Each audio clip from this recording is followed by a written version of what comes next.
comecei a pensar sobre o tema como será o Brasil daqui a 50 anos, eu fiz uma viagem a recordar da minha experiência mais recente na Secretaria de Assuntos Estratégicos da Presidência da República. E quando a gente pensa em um assunto que é tão longe, né? Como será o Brasil daqui a 50 anos?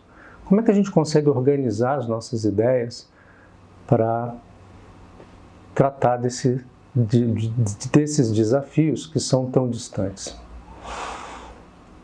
A gente poderia aqui conversar sobre ciência, educação, mercado de trabalho, mas eu resolvi fazer um corte e tratar do tema do envelhecimento, ou melhor, do aumento da longevidade da população brasileira.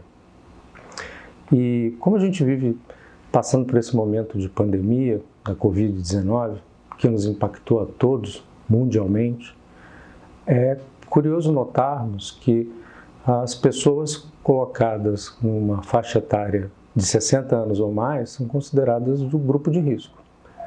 E aí a gente precisa fazer uma reflexão, né?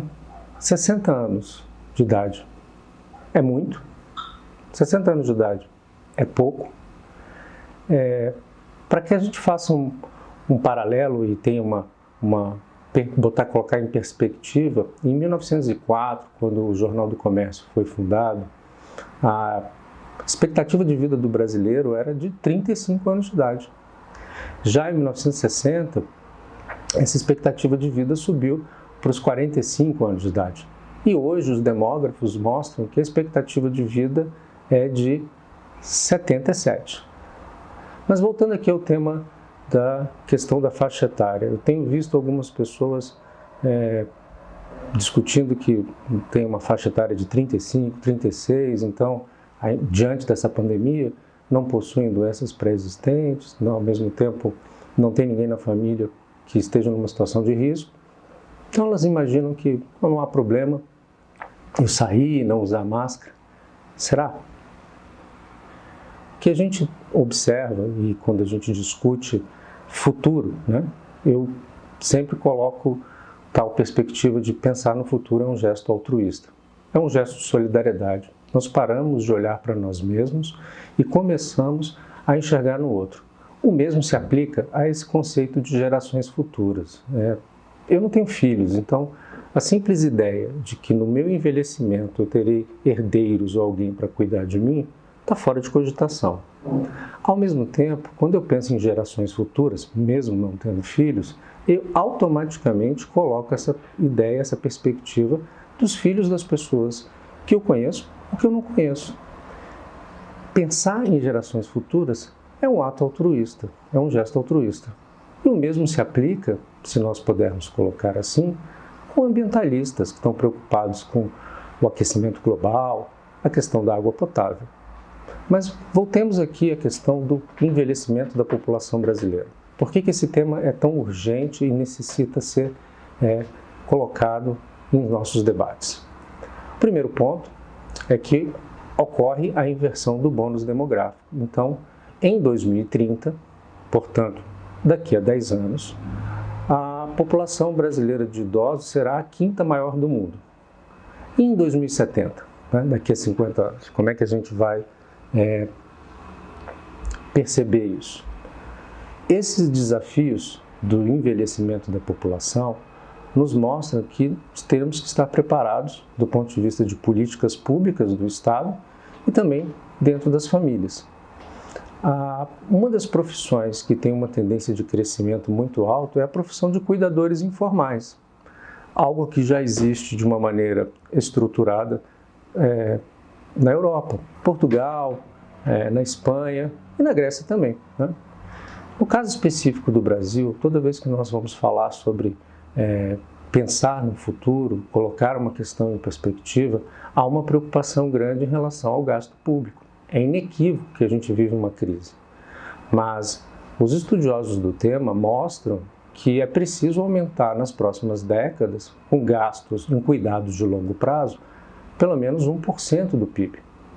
países, estudos internacionais mostram que em outros países esse investimento estatal, essa alocação de recursos do Estado chega a 2%.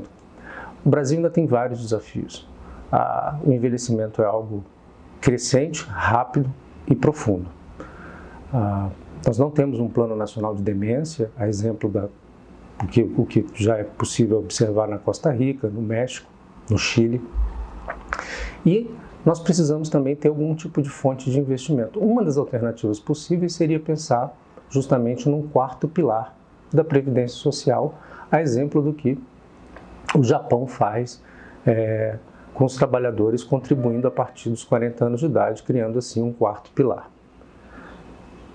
Posta esta dimensão, nós estamos pensando num intervalo de tempo muito grande, como é que a gente faz para organizar esses desafios num mundo volátil, ambíguo, incerto e complexo? Como é que a gente consegue colocar essas ideias e tracionar? Porque é inequívoco que as próprias famílias não terão condições de suportar tais cuidados. E o envelhecimento é algo irreversível, ou seja, com o aumento de cuidados médicos, você acaba tendo uma maior longevidade, assim você acaba tendo um maior contingente de idosos. Eu quero dizer aqui, tem como melhorar? Tem como mudar, né? Eu penso que o primeiro passo é a gente colocar esse assunto em debate. Fundamental trazer isso para o debate, colocar isso na agenda do país. E ter uma rota, um plano, um projeto. Então, voltando, como é que a gente consegue estruturar uma visão de tão longo prazo? Primeiro, trazer um assunto, um tema que tenha um valor universal, que seja o bem-estar da coletividade, né? Por exemplo, tratar do envelhecimento. Esse é um tema que tem um propósito comum. Segundo elemento, identificar os atores, famílias, organizações não governamentais, governos, parlamentos, enfim. Identificar esses atores e tracionar essa discussão. E terceiro, colocar isso numa moldura estratégica, né? Ter uma trajetória para o futuro, aonde nós queremos chegar. Nós vamos pegar desvios, nós vamos pegar atalhos, por algumas vezes a gente vai parar, por outras vezes nós vamos reiniciar. Então essas três dimensões, propósito, sentimento de valor universal, identificação de atores e, finalmente, a moldura, o roteiro, o mapa de onde nós vamos chegar, para podermos saber que chegamos. Esse é um ponto fundamental. Essas transformações, elas fazem parte de toda a sociedade. É um desafio muito grande para o século XXI. O que é mais importante aqui? Aquilo que deixamos de fazer no presente irá impactar o nosso futuro. Obrigado.